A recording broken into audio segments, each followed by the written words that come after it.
Hi friends, welcome back to Sangam Saviruchi cooking ಚಾನಲ್ಗೆ. ಇವತ್ತಿನ ರೆಸಿಪಿಯಲ್ಲಿ ಕಡಲೆಕಾಳಿನ ಪಲ್ಯ ಮಾಡಿ ತೋರಿಸ್ತಾ ಇದ್ದೀನಿ. ವಿಡಿಯೋನ ಎಲ್ಲೂ ಸ್ಕಿಪ್ ಮಾಡದೆ ಕೊನೆವರೆಗೂ ನೋಡಿ ಸಪೋರ್ಟ್ ಮಾಡಿ.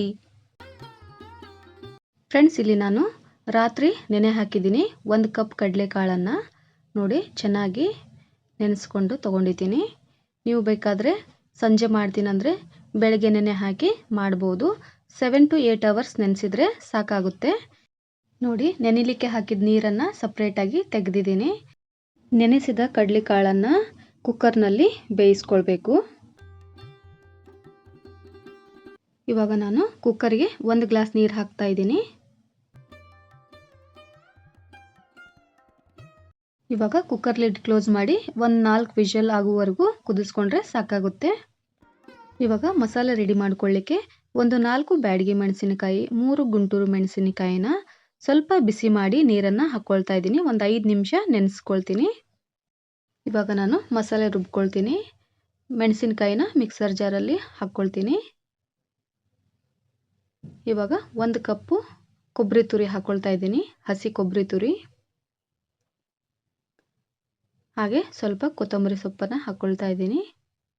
1 ಸೌಟು ಕುದಿಸಿದ ಕಡಲೆಕಾಳನ್ನು ಹಾಕ್ಕೊಳ್ತಾ ಇದ್ದೀನಿ. ಸ್ವಲ್ಪ ನೀರು ಸೇರಿಸಿ ನುಣ್ಣಗೆ ರುಬ್ಕೊಂಡು ತಗೊಳ್ತೀನಿ ಫ್ರೆಂಡ್ಸ್. ಇವಾಗ ನೋಡಿ, ರುಬ್ಕೊಂಡಿದ್ದು ಆಗಿದೆ. ಕಡಾಯಿಗೆ ನಾನು 2 ಟೇಬಲ್ ಸ್ಪೂನ್ ಆಯಿಲ್ ಹಾಕ್ಕೊಳ್ತಾ ಇದ್ದೀನಿ. ಇವಾಗ ಆಯಿಲ್ ಬಿಸಿ ಆದಮೇಲೆ ಜೀರಿಗೆ ಮತ್ತು ಸಾಸಿವೆ ಹಾಕ್ಕೊಳ್ತಾ ಇದ್ದೀನಿ. ಇವಾಗ 1 ಈರುಳ್ಳಿನ ಚಿಕ್ಕದಾಗಿ ಕಟ್ ಮಾಡಿ ಹಾಕ್ಕೊಳ್ತಾ ಇದ್ದೀನಿ. ಹಾಗೆ ಸ್ವಲ್ಪ ಕರಿಬೇವು ಹಾಕ್ಕೊಳ್ತೀನಿ.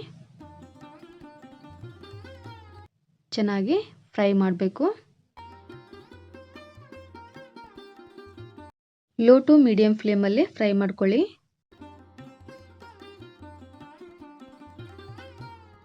ಇವಾಗ ನಾನು ಅರ್ಧ ಟೊಮೆಟೊ ಹಾಕ್ಕೊಳ್ತಾ ಇದ್ದೀನಿ, ಜಾಸ್ತಿ ಹಾಕ್ಕೊಳ್ತಾ ಇಲ್ಲ.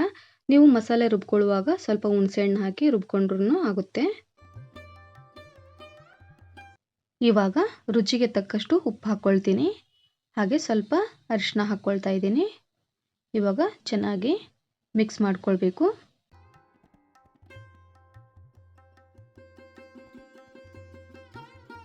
ಫ್ರೆಂಡ್ಸ್, ನೀವು ಕೂಡ ಈ ರೀತಿ ಟ್ರೈ ಮಾಡಿ. ತುಂಬ ಟೇಸ್ಟಿಯಾಗಿ ಚೆನ್ನಾಗಿರುತ್ತೆ ಫ್ರೆಂಡ್ಸ್. ನೀವು ರೊಟ್ಟಿ ಜೊತೆಗೆ, ಚಪಾತಿ ಜೊತೆಗೆ ಅಥವಾ ಪೂರಿ ಜೊತೆಗೂ ಕೂಡ ಈ ಪಲ್ಯ ತಿನ್ಬಹುದು. ನೋಡಿ ಫ್ರೆಂಡ್ಸ್, ಚೆನ್ನಾಗಿ ಫ್ರೈ ಮಾಡ್ಕೊಂಡಿದ್ದು ಆಗಿದೆ. ಇವಾಗ ಮಸಾಲೆ ಹಾಕ್ಕೊಳ್ತಾ ಇದ್ದೀನಿ. ಮಸಾಲೆ ಹಾಕ್ಕೊಂಡು ಚೆನ್ನಾಗಿ ಮಿಕ್ಸ್ ಮಾಡ್ಕೊಳ್ಬೇಕು.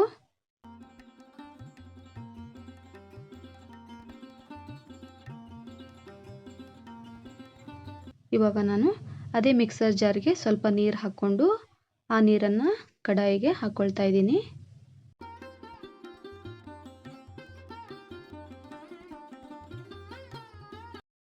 ನೋಡಿ ಫ್ರೆಂಡ್ಸ್, ಇಷ್ಟು ನೀರಾದರೆ ಸಾಕು, ಮತ್ತೆ ನೀರು ಸೇರಿಸ್ಕೊಳ್ಳೋ ಅವಶ್ಯಕತೆ ಇಲ್ಲ. ಇವಾಗ ಚೆನ್ನಾಗಿ ಮಿಕ್ಸ್ ಮಾಡಿ 1 ಸ್ಪೂನು ಮಸಾಲೆ ಖಾರ ಹಾಕ್ಕೊಳ್ತಾ ಇದ್ದೀನಿ. ನೀವು ಬೇಕಾದರೆ ಗರಂ ಮಸಾಲ ಹಾಕ್ಕೊಳ್ಬೋದು. ಈ ಮಸಾಲೆ ಖಾರದಲ್ಲಿ ಎಲ್ಲ ಮಸಾಲೆ ಇರುತ್ತೆ, ಅದಕ್ಕೆ ನಾನು ಮಸಾಲೆ ಖಾರ ಹಾಕ್ಕೊಳ್ತಾ ಇದ್ದೀನಿ. ಚೆನ್ನಾಗಿ ಮಿಕ್ಸ್ ಮಾಡ್ಕೊಳ್ತೀನಿ. ನೋಡಿ, ಮಿಕ್ಸ್ ಮಾಡ್ಕೊಂಡಿದ್ದು ಆಗಿದೆ. ಇವಾಗ ಲಿಡ್ ಕ್ಲೋಸ್ ಮಾಡಿ 2 ನಿಮಿಷ ಬೇಯಿಸ್ಕೊಳ್ತೀನಿ. ನೋಡಿ ಫ್ರೆಂಡ್ಸ್, 2 ನಿಮಿಷ ಬೇಯಿಸ್ಕೊಂಡಿದ್ದು ಆಗಿದೆ. ಒಂದ್ಸಾರಿ ಚೆನ್ನಾಗಿ ಮಿಕ್ಸ್ ಮಾಡ್ಕೊಳ್ತೀನಿ. ನೋಡಿ, ಮಿಕ್ಸ್ ಮಾಡ್ಕೊಂಡಿದ್ದೀನಿ. ಇವಾಗ ಕಡಲೆಕಾಳನ್ನು ಬೇಯಿಸಿಟ್ಟಿದ್ದು ಹಾಕ್ಕೊಳ್ತೀನಿ. ಇವಾಗ ನೋಡಿ, ಕಡಲೆಕಾಳು ಹಾಕಿದ್ದು ಆಗಿದೆ. ಇವಾಗ ಒಂದ್ಸಾರಿ ಚೆನ್ನಾಗಿ ಮಿಕ್ಸ್ ಮಾಡ್ಕೊಳ್ಬೇಕು. ನೋಡಿ ಫ್ರೆಂಡ್ಸ್, ಮಸಾಲೆ ಜೊತೆಗೆ ಚೆನ್ನಾಗಿ ಕಡಲೆಕಾಳನ್ನು ಮಿಕ್ಸ್ ಮಾಡ್ಕೊಂಡಿದ್ದು ಆಗಿದೆ. ಇವಾಗ 5 ನಿಮಿಷ ಲಿಡ್ ಕ್ಲೋಸ್ ಮಾಡಿ ಬೇಯಿಸ್ಕೊಳ್ಬೇಕು. ನೋಡಿ ಫ್ರೆಂಡ್ಸ್, 5 ನಿಮಿಷ ಬೇಯಿಸ್ಕೊಂಡಿದ್ದು ಆಗಿದೆ. ಇವಾಗ ಕೊನೆಯಲ್ಲಿ ಕೊತ್ತಂಬರಿ ಸೊಪ್ಪನ್ನು ಹಾಕಿದರೆ ಆಯಿತು. ಕಡಲೆಕಾಳಿನ ಪಲ್ಯ ರೆಡಿ ಫ್ರೆಂಡ್ಸ್. ಈ ಕಡಲೆಕಾಳಿನ ಪಲ್ಯ ಪೂರಿ ಮತ್ತು ಚಪಾತಿ ಜೊತೆಗೆ ತುಂಬ ಚೆನ್ನಾಗಿರುತ್ತೆ ಫ್ರೆಂಡ್ಸ್. ನೀವು ಕೂಡ ಟ್ರೈ ಮಾಡಿ. ಫ್ರೆಂಡ್ಸ್, ನೋಡಿದ್ರಲ್ಲ, ಇವತ್ತಿನ ರೆಸಿಪಿಯಲ್ಲಿ ಕಡಲೆಕಾಳಿನ ಪಲ್ಯ ಮಾಡಿ ತೋರಿಸಿದ್ದೀನಿ. ಈ ರೆಸಿಪಿ ನಿಮಗೆ ಇಷ್ಟ ಆದರೆ ಒಂದು ಲೈಕ್ ಮಾಡೋದನ್ನು ಮರಿಬೇಡಿ. ಹಾಗೆ ನಿಮ್ಮ ಫ್ಯಾಮಿಲಿ ಫ್ರೆಂಡ್ಸ್ಗೆ ಶೇರ್ ಮಾಡಿ ಸಪೋರ್ಟ್ ಮಾಡಿ. ನನ್ನ ಚಾನಲನ್ನು ಯಾರೆಲ್ಲ ಹೊಸದಾಗಿ ನೋಡ್ತಾ ಇದ್ದೀರಾ ಪ್ಲೀಸ್ ಸಬ್ಸ್ಕ್ರೈಬ್ ಮಾಡ್ಕೊಳ್ಳಿ. ಹಾಗೆ ಪಕ್ಕದಲ್ಲಿರುವ ಬೆಲ್ ಐಕಾನ್ ಪ್ರೆಸ್ ಮಾಡಿ ಆಲ್ ಅಂತ ಕ್ಲಿಕ್ ಮಾಡಿದ್ರೆ ನಾನು ಹಾಕುವಂಥ ಎಲ್ಲ ವಿಡಿಯೋ ನೋಟಿಫಿಕೇಷನ್ ನಿಮಗೆ ಮೊದಲು ಬರ್ತವೆ, ನೀವೇ ಮೊದಲು ನೋಡ್ಬೋದು. ಮತ್ತೆ ಸಿಗ್ತೀನಿ ಫ್ರೆಂಡ್ಸ್ ಮುಂದಿನ ರೆಸಿಪಿಯಲ್ಲಿ. ಅಲ್ಲಿವರೆಗೂ ಧನ್ಯವಾದಗಳು.